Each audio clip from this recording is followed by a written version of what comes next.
Well I know festive season चल रहा है एंड गाड़ियों की दुनिया फुल स्पीड में चल रही है।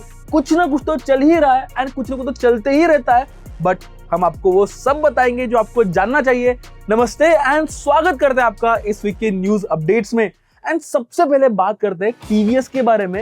एंड कल ही उन्होंने ऑर्बिटर ई स्कूटर लॉन्च कर दी at the price of 1 lakh.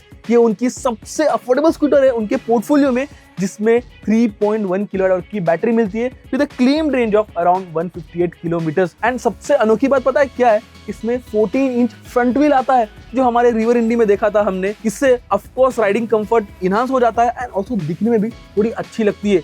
Rear में दो आपको 12 इंच का ही सेटअप मिलता है, 34 लीटर का बड़ा स्टोरेज स्पेस मिलने वाला है, हिल होल्ड असिस्ट है, क्रूज कंट्रोल है, उसके बाद एलसीडी यूनिट है with Bluetooth connectivity, OTT updates जैसे बहुत सारे फीचर्स इस गाड़ी में रहने वाले हैं। बट हाँ, कोई डिस्क ब्रेक वाला वेरिएंट नहीं है इसमें। 6 कलर ऑप्शन के साथ अवेलेबल होने वाला ये स्कूटर। बाय द वे, और एक बड़ी बात ये है कि टीवीएस की तरफ से एक बड़ी एंटॉर्क लॉन्च होने वाली है जल्दी एंड इसका रिव्यू भी हम आप तक लेके आने वाले हैं, सो स्टे ट्यून्ड। एंड अगर आप फर्स्ट टाइम देख रहे हो तो सब्सक्राइब करना ना भूलिए, आपके लिए बहुत ही हेल्पफुल रहने वाला है। वेल देन सेकंड न्यूज भी हमारे ईवी इंडस्ट्री को लेके ही है। एंड हमने आपको लास्ट टाइम कहा था कि रेयर अर्थ मैग्नेट्स के प्रॉब्लम्स जो है वो काफी ज्यादा गहरे हैं एंड बहुत ज्यादा दिक्कत आ रही है प्रोडक्शन में एंड जो मैन्युफैक्चर के सेल्स भी है ना इसकी वजह से कम हो रहा है। बट अभी वो सब रिजॉल्व होते दिख रहा है एंड जो बजाज है उन्होंने ये भी स्टेटमेंट दिया है कि अभी शॉर्टेजेस की कोई कमी नहीं है एंड उनका प्रोडक्शन जो है वो प्रॉपरली बराबर चालू होने वाला है एंड सप्लाई चेन भी जो है वो भी रिजॉल्व होते दिख रही है। देखिए, सप्लाई चेन रिज्यूम हो गया है, जो डिप्लोमेटिक टॉक्स होते हैं उसे यूज किया है हमारे सरकार ने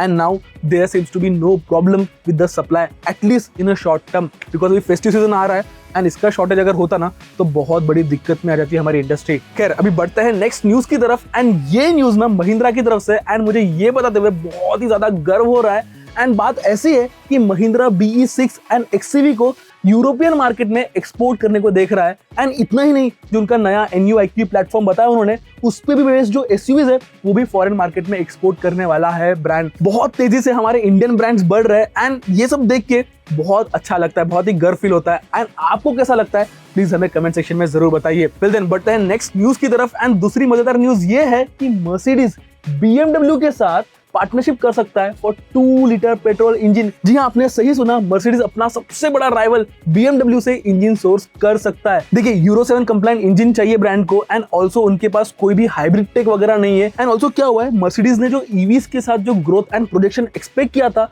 वो इतना मुमकिन होते नहीं दिख रहा है फिलहाल। So they are now exploring other ways to collaborate for hybrid and other tech as well. लगा नहीं था कभी मर्सिडीज को इस कगार आना पड़ेगा, उनके सबसे बड़े राइवल BMW से उन्हें इंजन सोर्स करना पड़ेगा। एंड अभी तो इंजन सोर्स हुआ है, बाद में गियर बॉक्स भी सोर्स हो सकता है, बस खुदा ना खास्ता वो चासी एंड बाकी पार्ट्स ना शेयर करे।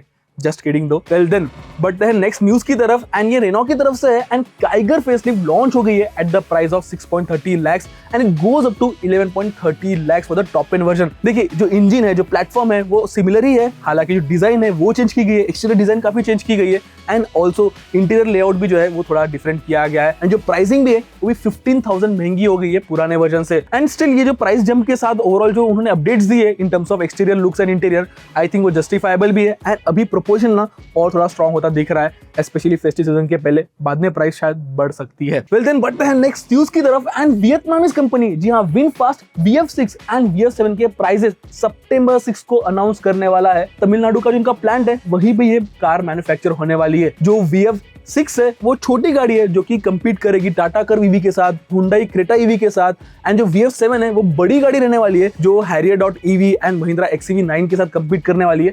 एंड इस VF7 में आपको बड़ा 79-80 किलोवाट का बैटरी पैक मिलता है, वेराज जो छोटी VF6 है उसमें आपको अराउंड 60 किलोवाट का बैटरी मिलता है। बाय द वे, क्या लगता है, क्या प्राइसेस रहने वाले इन कार्स की, हमें कमेंट्स में जरूर बताइए। वेल देन नेक्स्ट न्यूज है E30 इंजन के बारे में एंड महिंद्रा ने E30 इंजन पे काम स्टार्ट कर दिया है and they will be E30 compatible with the time. देखिए, E30 इंजन के साथ ना बहुत सारे अपग्रेड्स करने पड़ते हैं, फ्यूल लाइन चेंज करने पड़ते हैं, सील्स चेंज करने पड़ते हैं, वॉल्स, कूलिंग सिस्टम, बहुत कुछ अपग्रेड करना पड़ता है। एंड इथेनॉल से ये सब क्यों करना पड़ता है एंड क्या फर्क पड़ता है, हम आपको एज वेल एज इंजन पे उस पर भी हमने एक डिटेल वीडियो बनाया जो आपके लिए बहुत हेल्पफुल रहेगा, सो आप लिंक पे क्लिक करके वो वीडियो देख सकते हो। फिर देन नेक्स्ट मजेदार न्यूज ये है कि पीएम नरेंद्र मोदी ने भारत के ऑटो इंडस्ट्री के लिए एक ऐतिहासिक पल को संबोधित किया है उन्होंने 2 बड़े उपलब्धियों को स्मरण किया है। सबसे पहला बड़ा न्यूज ये है कि मारुति सुजुकी की पहली battery electric vehicle e Vitara का प्रोडक्शन स्टार्ट कर दिया है। एंड ये जो ई विटारा है वो एक्सपोर्ट मार्केट में सेल होने वाली है, यू को तो फॉरेन मार्केट में सेल होने वाली है। एंड इतना ही नहीं, गुजरात स्थित सुजुकी की TDS lithium ion battery factory में लिथियम आयन सेल और इलेक्ट्रोड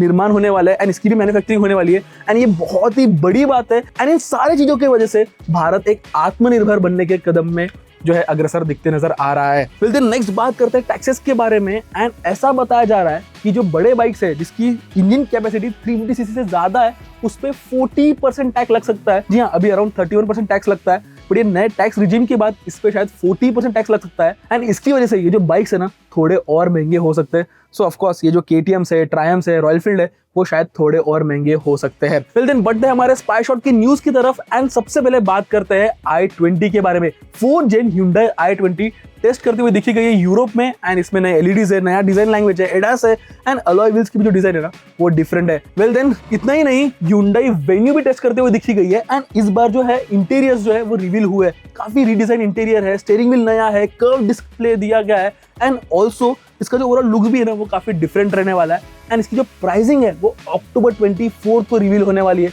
तो अगर आप Hyundai Venue लेने का सोच ही रहे हो तो प्लीज ठहर जाइए, अगले 1-2 महीने में और डिटेल्स क्लियर हो जाएंगे। खैर देन ये थे इस वीक के न्यूज अपडेट्स। आप हमें कमेंट से बताएं कि कैसे लगे आपको इस वीक के न्यूज अपडेट्स। और अगर आपको ये वीडियो हेल्पफुल लगा होगा, मजेदार लगा होगा तो ट्रैक इन ऑटो को सब्सक्राइब भी कीजिए। तब तक के लिए keep trekking and drive and ride safe.